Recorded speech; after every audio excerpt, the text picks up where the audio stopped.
Yan, mapagpalang umaga po muli yung ating update sa ating kinabit na primary clutch sa Toyota at sa Toyota Avanza 2010 model. So, pag nakabit nyo na itong 2 bolts na to, ito yung fitting sa ngayon. Huwag nyo munang higpitan daw kasi papableed kayo dyan. Papableeding kung may hangin. So, bubumbahin nyo lang to ng 3 beses pedal. 1, 2, 3. Yan. Tapos, papasingawin nyo kung may hangin pa. Yan.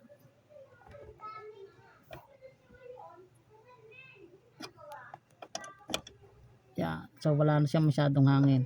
Sarado. Yan.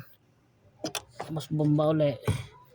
1, 2, 3, 4.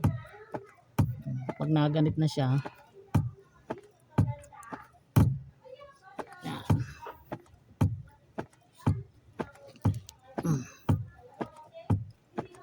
Tapos bleed, dito lang kayo magbi-bleed. Yun, may hangin siya oh. May hangin. Oh, sarado ulit. Yan.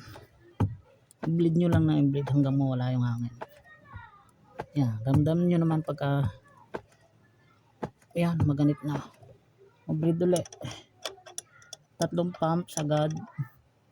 Bleed. Ayun, wala na masyadong hangin. Isa pa.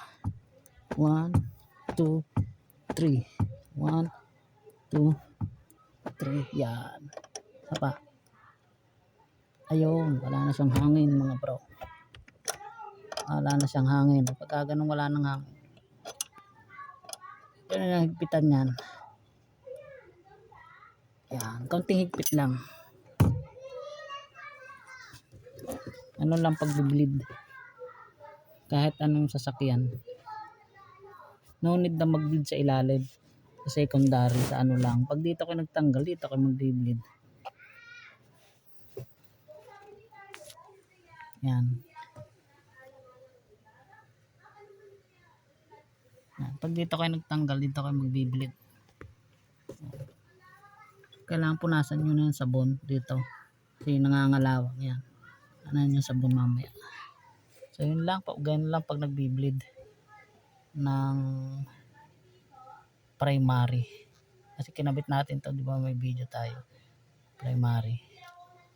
Muli, pagka natanggal nyo dito, kabit.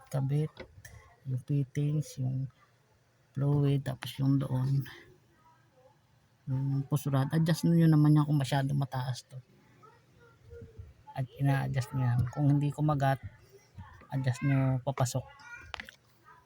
Kung nabababaan kayo, adjust nyo papasok. Pero pinipihit lang yun, tapos yung nut na yun yung lock no, para hindi matanggal. So yun lang. Ito yung video nito para dun sa nagdi-DIY. Yun lang po, God bless.